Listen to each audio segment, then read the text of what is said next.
Subscribe to our YouTube channel and press the bell icon to get the latest updates.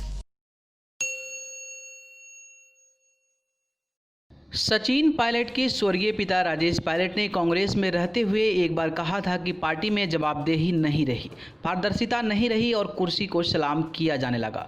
Party को आईना दिखाने वाले राजेश पायलट का यह बयान सिर्फ एक उदाहरण भर था। ऐसे कई मौके आए जब उन्होंने पार्टी में रहते हुए पार्टी को सार्वजनिक तौर पर नसीहत दी। एक बार तो बात यहाँ तक पहुँच गई जब राजेश पायलट ने सीधे गांधी परिवार को भी चुनौती दे डाली, लेकिन राजनीति में एंट्री से लेकर अपने अंतिम सांस तक वो कांग्रेस में ही बने रहे।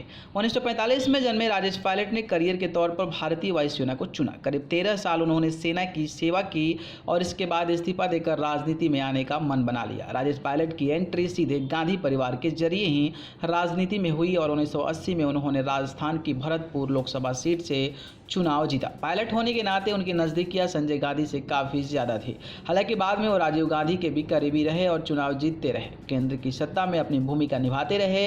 राजीव गांधी की हत्या के बाद जब कांग्रेस में उथल पुथल मची तो राजेश के पर दिखाते रहे। इसका सबसे पहला उदाहरण 1997 में देखने को मिला जब राजेश पायलट ने सीताराम केसरी के खिलाफ कांग्रेस अध्यक्ष पद पर चुनाव लड़ा।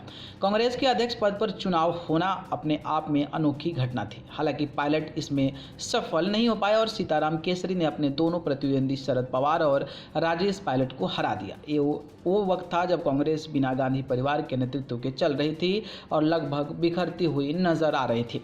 यही वजह रही कि सोनिया गांधी ने 1997 में कांग्रेस ज्वाइन की और 1998 में वो अध्यक्ष बन गई।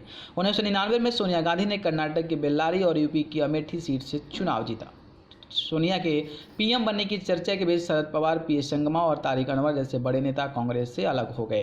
राजेश पायलट के रुख को लेकर भी चर्चा रही, लेकिन अंततः वे कांग्रेस के साथ ही बने रहे। हालांकि कांग्रेस नेतृत्व से धीरे धीरे उनकी दूरियां बढ़ने लगी।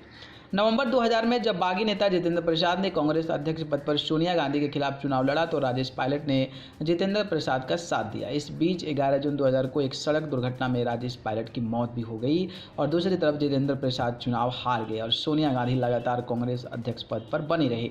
लेकिन आखिर वक्त तक कांग्रेस की टॉप लीडरशिप को चुनौती देने के बावजूद राजेश पायलट जो थे वो कांग्रेस में ही बने रहे।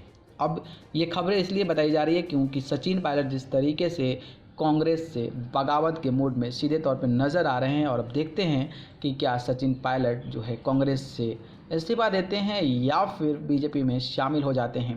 ये देखना बेहद दिलचस्प होने वाला है। न्यूज़ रूम से न्यूज़ लाइव की report. Subscribe to our YouTube channel and press the bell icon to get the latest updates.